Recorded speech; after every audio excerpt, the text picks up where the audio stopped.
Level 1. The enlistee. You're 18. You signed the paper yourself. Nobody forced your hand. You believed in something. Or maybe you just believed that staying home was worse than leaving it. Either way, the ink is dry. 3 days after your enlistment, you're on a bus to Fort Sam Houston, Texas. It's 1968. The Vietnam War isn't on television anymore. It's in your orders. Basic combat training is 8 weeks. You already knew how to run. You didn't know how to run while someone screamed that you were going to get your entire unit killed. That part is new. You're assigned 68 Whiskey, combat medic. Some guys wanted infantry, some wanted armor. You wanted to help people live. That felt simple when you wrote it down. It feels less simple now. The first week, you learn how to make a bed so tight a quarter bounces off it. The second week, you learn how to field strip an M16 in under a minute, in the dark, with sweat stinging your eyes. The third week, they hand you a tourniquet and a plastic dummy with a hole in its thigh. They say, "Stop the bleeding." You have 90 seconds. Go. You stop it in 83. Your drill sergeant says nothing. He just moves on to the next man. You learn quickly. There is no applause here, just the absence of failure. At night, the barracks smell like boot polish and fear. 22 men in one room. Some of them snore. Some of them pray. One guy from Macon, Georgia, cries every night for the first 2 weeks. By week 3, he stops. You don't know if that's strength or something worse. You write a letter home. You say you're doing fine. You say the food is decent. You say you'll be home before they know it.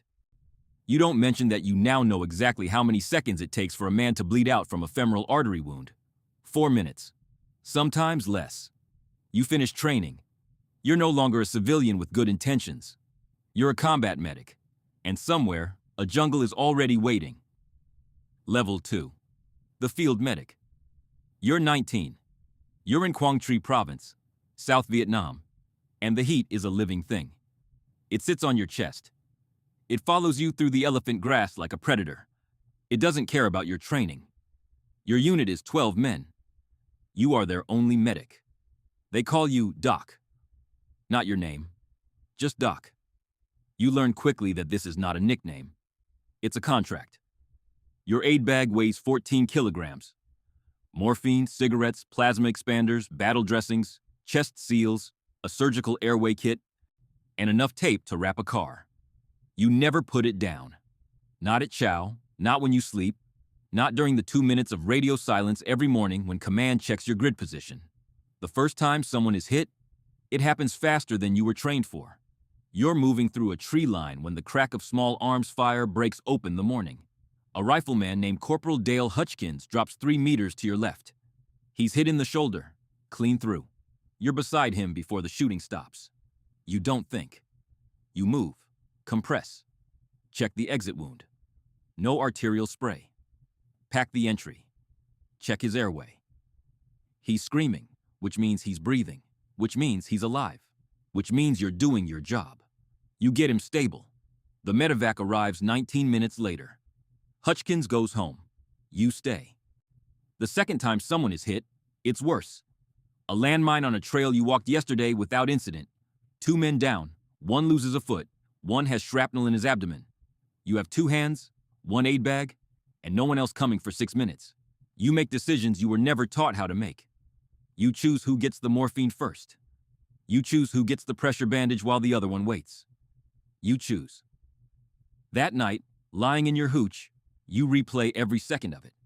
Not because you think you failed, but because you need to know with absolute certainty that you didn't. Both men survive. You do not celebrate. There's no time for that. Tomorrow, the unit moves north. You pick up your bag. Level 3. The senior medic. You're 23. You've been in country for 11 months. You've treated more wounds than you can count. Gunshots, blast injuries, heat stroke, malaria, infected lacerations, a broken femur from a fall during a night patrol. Once a snake bite. Once a man who had gone 4 days without water. You are no longer the youngest medic in the battalion. There are 2 new ones now. Specialist Ray Akubo from Portland and PFC Thomas E. from Baltimore. They look at you the way you used to look at the older guys, wide-eyed, listening hard. You don't tell them it gets easier because it doesn't. You tell them it gets cleaner. Your hands shake less. Your decisions come faster. The difference between panic and calm is just repetition. You run their training. You drill them on tourniquet placement until they can do it in the dark. You make them practice needle chest decompression on a rubber torso until they stop hesitating. Hesitation costs seconds. Seconds cost lives. You have said this so many times it has become its own kind of prayer. One morning, Okubo freezes during a contact. A private is hit. Okubo stands still for 3 seconds. 3 full seconds. You push past him and take the casualty yourself. Later, you don't yell at him. You sit with him. You ask him what he saw in those 3 seconds. He says he saw himself lying there instead. You nod. You tell him that's not something training removes. It's something experience overrides. And the only way to build the override is to keep going. He becomes a solid medic. You write that in your after-action notes. Your platoon leader puts you in for a commendation. You accept it without ceremony. There is a ceremony. You stand still while someone pins something to your chest. You're already thinking about the resupply that's 3 days late and whether the plasma in your bag is still within temperature. You are good at this. That is not pride. That is fact. And it is the most complicated feeling you have ever carried. Before we go further, if you've made it this far, comment DOC below. Hit that like button right now and subscribe. We upload every single day. Level 4. The Medic Sergeant. You're 27. The war's over. You came home in 1972 and stood in an airport in California, and nobody met your eyes. That's the part they don't put in the recruitment posters. You were 22 years old, and you had kept men alive in conditions that most people will never see. And a woman in the terminal looked at your uniform and looked away. You re-enlist anyway. Not because you have nowhere else to go, though that's part of it, but because the only place your skill makes complete sense is inside a uniform. You're stationed at Fort Bragg, North Carolina. You're a sergeant now. You run the medical section of an infantry company. 5 medics under your direct supervision. You write their training schedules, evaluate their field performance, and sign off on their readiness reports. The Cold War hums in the background. Europe is where the next war is supposed to happen. Armored columns punching through the Fulda Gap. Mass casualty events. Chemical agents. The medical doctrine is changing. Triage protocols are being rewritten. Everything you learned in the jungle is being stress-tested for a different kind of battlefield. You adapt. That's what you do. Your medics are younger than you were in Vietnam, smarter in some ways, less ready in others. They've trained in classrooms. You trained in rice paddies. You don't hold it against them. You just know what the classroom leaves out. There is a young specialist in your section, Corporal Angela Reyes. She is technically precise, methodically calm, and 3 times better with a surgical airway than any medic you trained in country. She will be an exceptional combat medic if the Army gives her the chance. The Army is not sure it wants to give her the chance. You write in every evaluation. Deploy her. She is ready. No one listens. Not yet, but you keep writing it. One evening, a training accident. A Humvee rolls during a night navigation exercise. 2 men trapped. One with a suspected spinal injury. One with a compound fracture of the tibia. Your medics respond. You watch from 12 meters back. You don't intervene. They handle it correctly. Every step, every decision. You let them have that. A good sergeant doesn't just build competence, he builds confidence. Confidence is what holds when the competence is tested under fire. Level 5. The physician assistant. You're 31. You went back to school. 18 months of the inter-service physician assistant program. And now you hold a commission. You are no longer Sergeant Calloway. You are Captain Calloway. The men still call you Doc. You work in a Role 2 medical facility. That's the next level of care above the foxhole. A forward surgical capability that can handle damage control surgery, blood transfusions, and emergency stabilization. It is 1985. You are deployed to West Germany as part of NATO's forward presence. You treat training injuries, mostly twisted ankles, lacerated hands. One case of appendicitis that you catch early enough to save a young private from a rupture. Some nights it's quiet. Some nights you're grateful for that. But you understand what the facility is for. You understand that if the tanks roll through the Fulda Gap, this building, this collection of tents and generators, is the last thing standing between a wounded soldier and death. You run drills at 0300, not because command orders it, because you order it. Because the difference between a team that has practiced a mass casualty event 50 times and a team that has practiced it 10 times is visible in the first 30 seconds of a real one. Your staff resents it sometimes. They're tired. You understand tired. You were tired in a jungle at 19 years old with 14 kilograms on your back and no one was coming for 6 minutes. You tell them this once. Just once. You don't repeat it. Either it lands or it doesn't. It lands. One of your nurses, Lieutenant Harris, stays late to revise the triage protocol after a drill goes slower than it should. He didn't ask for permission. He just did it. You read his revision at 0600 with a cup of terrible coffee, and you incorporate every suggestion. Good ideas don't need rank. They need adoption. You sign the new protocol. Harris gets the credit. He deserves it.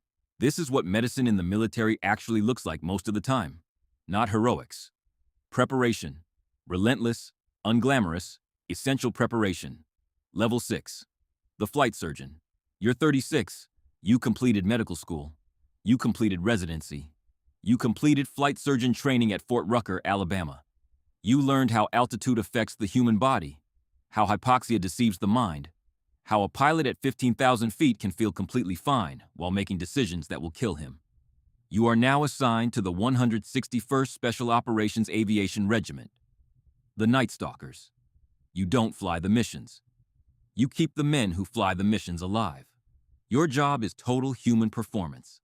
Sleep architecture, nutritional timing, cognitive load under stress. You review every pilot's medical record. You clear them for flight. You ground them when they aren't fit, even when they insist they are, especially when they insist they are. Chief Warrant Officer Darnell Briggs has been flying for 14 years. He is possibly the best helicopter pilot in the regiment. He also hasn't slept more than 4 hours a night for 3 weeks. He comes to you before a mission. He says he's fine. You look at his eyes. You check his reaction time. You ask him to track a moving light with his finger. He misses it by a quarter second. Twice. You ground him. He is furious. He uses words that would get a lesser man removed from the unit. You absorb it without expression. 2 days later, the mission completes without incident. Briggs sleeps for 11 hours. He comes back to your office. He doesn't apologize. He says, "I would have put us in the mountain." You nod. That's all. Your job is not to be thanked. Your job is to be right before anyone realizes they needed you to be. Level 7. The battalion surgeon. You're 42. It is 2003. You are in Iraq, moving north from Kuwait. The war's 8 days old. Your role now is command and care simultaneously. You advise the commander on medical readiness. You supervise every medic in the unit. You make decisions about evacuation priority and asset allocation in real time. On the 4th day of the advance, your convoy takes fire outside Nasiriyah. 3 vehicles, 4 casualties, 2 urgent surgical, 1 priority, 1 routine. You have 1 forward surgical team, 1 medevac bird that is 22 minutes out, and a street that is still not secure. You do not panic. You triage in 40 seconds. Urgent surgical cases go to the forward team immediately. The priority case gets an IV line, a chest seal, and a medic sitting on him. The routine case is conscious, angry about his ankle, and told firmly to sit still. You are everywhere and nowhere. You are watching your team, watching the street, watching the sky for that bird. 22 minutes feels like 22 hours. The bird arrives. Both urgent surgical cases are alive. They will remain alive. They will go home. One of them will name his son after the medic who held pressure on his chest for 22 minutes without stopping. That night, after the debrief, you sit in a vehicle and eat a cold MRE in the dark. You don't think about anything for about 7 minutes. Then you stand up. The battalion moves at 0400. The years move faster now. Level 8. The Medical Brigade Commander. You're 49, commanding 800 personnel in Afghanistan, a city of medicine inside a fortified compound. You fight for resources, more blood, better evacuation. You protect your staff when they begin to fray. Your hospital survival rate is 96.4%. You carry that number in your head, even if it's in no report. Level 9. The Army Surgeon General Advisor. You're 54, sitting in windowless rooms in the Pentagon.